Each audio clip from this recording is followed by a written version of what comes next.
Have you ever noticed that how some novels talk to other novels, how a movie is based on a book or a meme mocks a famous quote? And let me tell you, that's not a coincidence. It's called structure. And the man who decoded this network of connection was Gérard Genette, a brilliant structuralist critic who gave us the theory of transtextuality, the 5 ways that how a text connects with each other. So let's decode the most fascinating part of this transtextuality.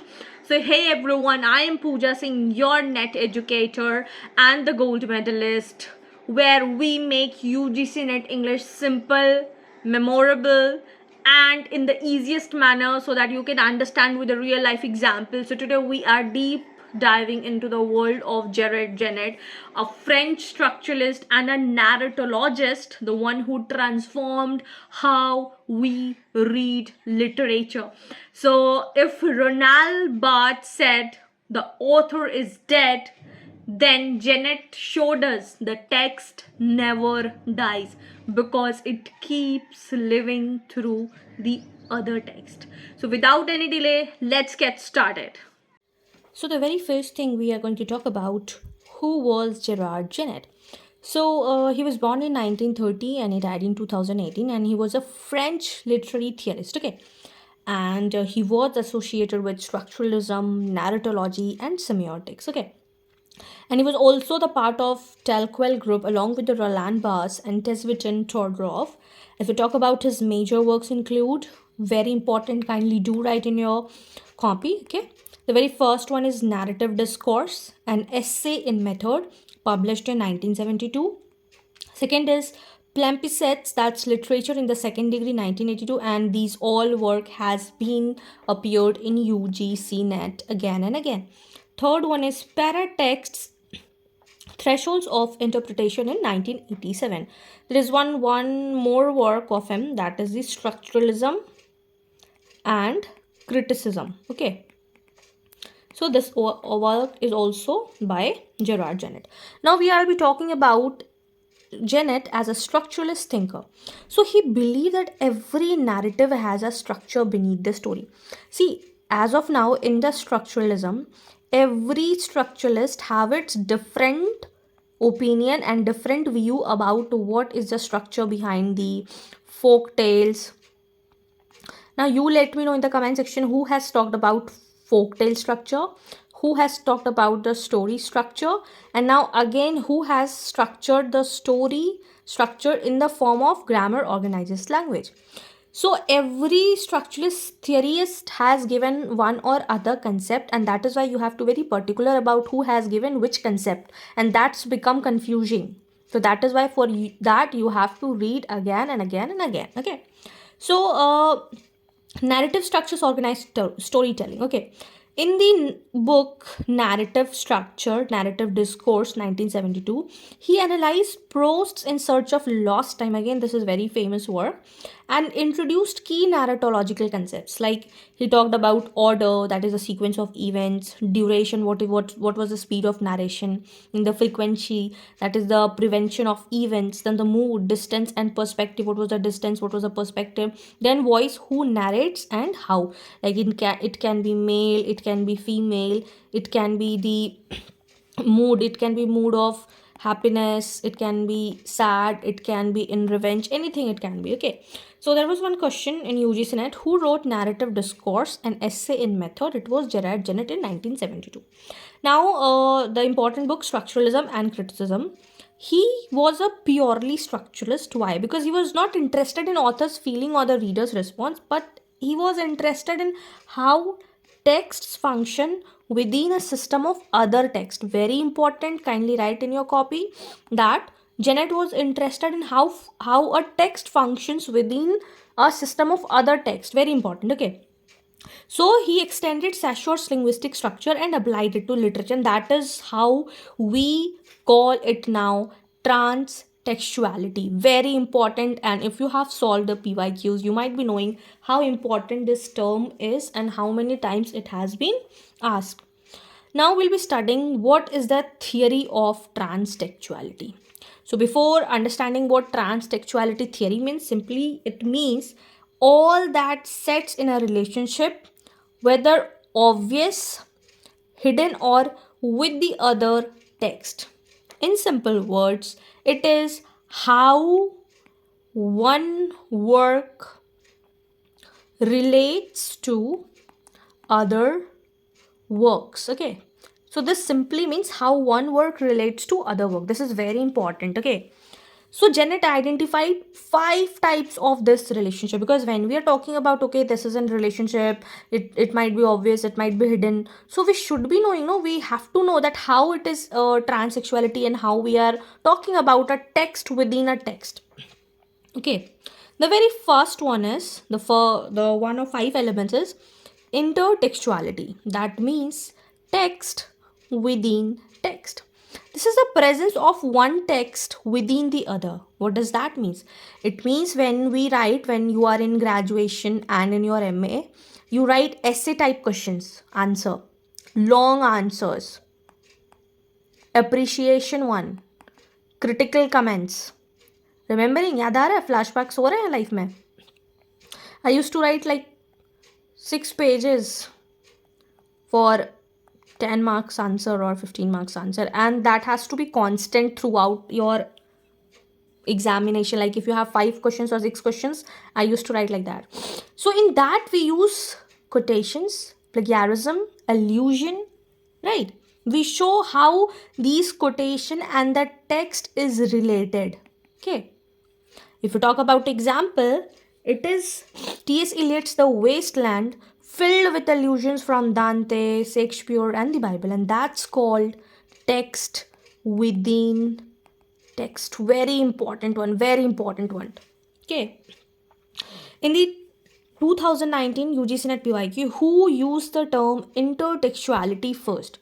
It was Julia Kristeva in 1966. And the other question was, who expanded it into 5 types of intertextuality? It was Gérard Genette. So do not confuse between who used it first and who used the 5 types of it. Okay.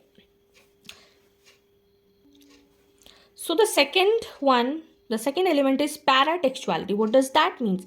It is a threshold of the text. Now, what does that mean? It means that it marks the elements at the introduction of the text. You have to understand this one. You have to remember this word particularly. Introduction of text, which helps to direct, control the reception of the text by the readers. Like that, these are the materials that surround the main text, like the title, preface, introduction, cover design, footnotes, dedication. Okay, that epigraph. If we talk about epigraph, like how a note to reader, how it should read, to the preface, forewords, peritext, epitext. What does peritext and epitext means?